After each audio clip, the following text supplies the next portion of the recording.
today I am going to explain chapter 5, that is upthrust in fluid, Archimedes principle and flotation. In this chapter we study about Archimedes principle and flotation. What is upthrust? Upthrust is a force which is exerted by the fluid in upward direction. Fluid means liquid and gases. All the fluids apply pressure in the or force in upward direction is called upthrust. So the upward force exerted on a body by the fluid is when it is submerged in it is called upthrust. It is the upward force. So upthrust is also called buoyant force. So it is represented by the letter FB. FB, buoyant force or upthrust. They are same. Okay. We have seen that when we push a can in a bucket or when we push a mug in the bucket, when we push it, then we see that the mug comes up. Pushing a cork into water, when we push a cork in the water, place the cork in the water, you will see that it will be floating over the surface. When we push it, then we see that it comes back to the surface. Why it comes back? Because the liquid is exerting force in upward direction on the cork, on the mug or in the empty glass. Okay, this is because of the upthrust. Next we have the condition when the object is placed in the liquid. Then we have the number of condition for sinking and floating. But first we will see that what forces are exerted on the body when it is placed in it. It is a liquid. Suppose this is the object. When the object is placed in the liquid, then two forces act on it. Its weight in downward direction and the force by the liquid in upward direction, that is upthrust or buoyant force. Okay.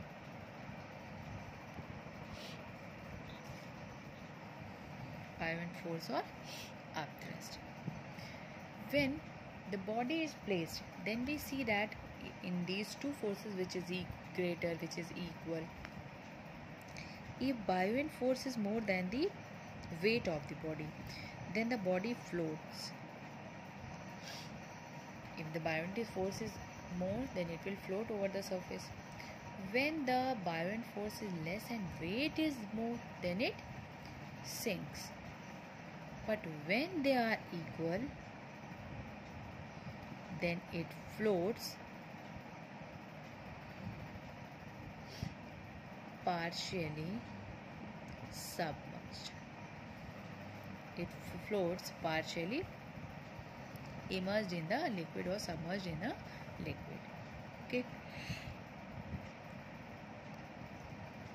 Next we have the unit of upthrust. Upthrust is a type of force, so it is always measured in Newton. Next we have the characteristic property of the upthrust. The upthrust depends on three factors: the volume, the density of the liquid and the gravity. When we increase the volume of the object, then its upthrust also increases. When we increase the density of the liquid, then its upthrust increases. When we increase the gravity, then also the upthrust increases. Larger the volume, larger the upthrust. Greater the density, larger will be the upthrust. Greater the gravity, larger will be the upthrust.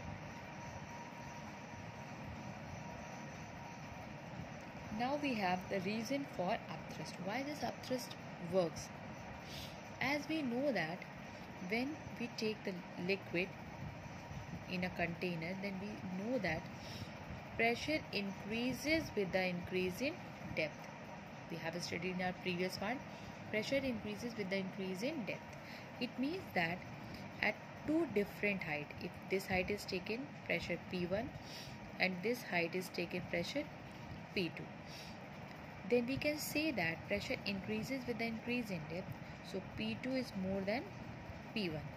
Because of that, a net pressure acts on it.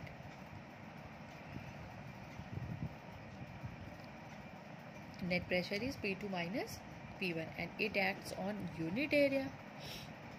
As we know that P is equals to F upon A. So F is equals to P into A. When it acts on unit area, then it becomes upthrust. When it acts on unit area. So we can see that P1 is H1 rho g, density of liquid and gravity will remain same. P2 is equals to H2 rho g. When net pressure acts on it, then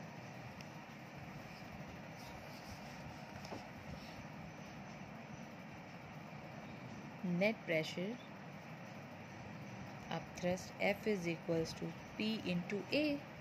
So it will be H1 rho GA F1. F2 is H2 rho GA. And the net thrust FB is equals to F2 minus F1, that is H2 minus H1 rho GA. Area into height, we can write volume. So it will be upthrust is equals to V rho G. This is the mathematical derivation of the upthrust, formula for upthrust. So by this formula we can see that there are the three factors on which the upthrust depend. The first, it depends on volume, it depends on density of the liquid, and it depends on gravity. Next we have the Archimedes principle. What is Archimedes principle? Very simple principle it is. When the body is wholly or partially submerged in a liquid, it experiences an upward force. As I have explained, when the body is wholly or partially submerged in a liquid, immersed in a liquid, it experiences an upward force which is equal to the weight of the liquid displaced by it. Weight of the floating body, when the body is wholly or partially immersed in a liquid, then it experiences an upward force which is equal to the weight of liquid displaced by it. Next we have the experimental verification of Archimedes principle. We have very simple experiment. First you take, we have two experiments actually. I am going to explain the second one. When you prepare the second, both are easy. So I am going to explain the both one. In first, we take two cylinders, A and B of same volume. A is solid and the B is hollow, means B can be filled with the liquid. Suspend these two cylinders on the left arm of the physical balance, and on right side place the weight and measure its weight.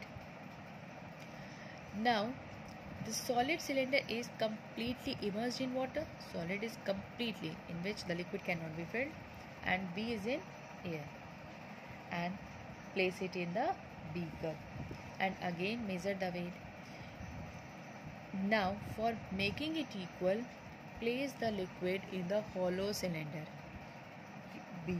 You will see that weight of the liquid which is filled in it will be equal to the upthrust. So this is Archimedes principle. When a body is partially or wholly immersed in a liquid, it experiences an upward force which is equal to the weight of liquid displaced by it. In second is the simplest experiment. Take a solid, measure its weight with the help of spring balance. Now place the same solid in the Eureka can, which has a spout, and fill the water till the spout. When the object is placed in it, you will see that the water level will rise because it will occupy some place inside. Place it in a Eureka can, this type of can, and water should be filled here till here. When the object is placed in it, then it will occupy some space, so water level will rise, and the excess water will come out from the spout and collect it in the beaker with the help of its volume and density, get its mass. you will see that the weight of the displaced liquid will be equal to the weight of liquid displaced by it.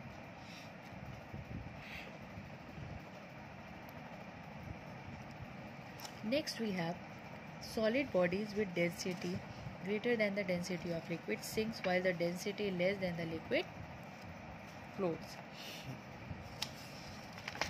If we have the solids, as I have explained, the condition for flotation and sinking. Now, if the density of the liquid is more than the density of solid, then also it sinks, it floats. But when the density of liquid is less than the density of solid, then it sinks. When it is equal, then it floats partially immersed. So we have the experimental verification also. So and in our daily life we have seen that when we place the iron nail in the water, then it sinks because the density of iron is more than the density of water, so it sinks. When we place a piece of cork, then it floats because the density of cork is less than the density of water, so it floats. So we can experimentally prove it. Thus the bodies of density greater than that of the liquid sinks while the less than the liquid floats. So this is all about the first unit. If you have any query, then you can ask. Thank you.